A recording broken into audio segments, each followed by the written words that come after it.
I'd like to say that I typically enjoy mornings. Crisp air of orange blossoms and jasmine flowers.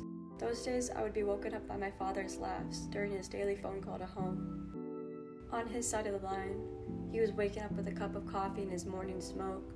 On the other side, his sisters, brother, and mother would make jokes.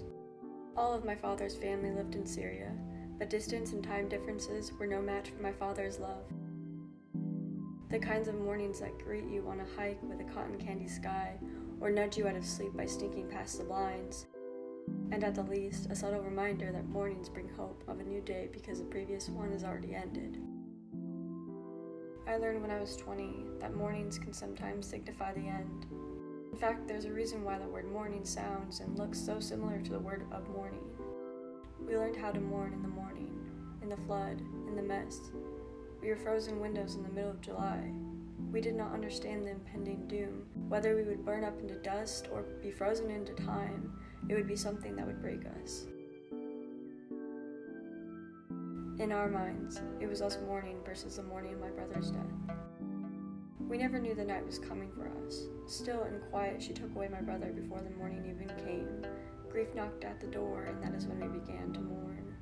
There was a bump in the night. It felt cold, and I was afraid of the known. I took note, but little did I know the nights would start feeling much colder. I felt a shadow approaching me. A silhouette darker than the night revealed her disguise with two glowing green eyes. We retreat back to my room, and I cannot help but wonder if she heard that sound too. The creaks and bumps in the house changed for a while. However, the sound of my family members' footsteps remained. Ironically, I stopped being able to tell the difference between them when there was one less pair of feet walking down the halls. Maybe I stopped listening. Maybe we did sound different. Because in this reality, each footstep feels heavy but sounds light, and lately they've all begun to sound the same. It has been so long that I do not think I would be able to tell which footsteps were my older brother's and which were just the sounds of grief. An awfully large hole has left in my heart, my body, and my soul. I am learning that grief does not leave or diminish, her weight remains steady.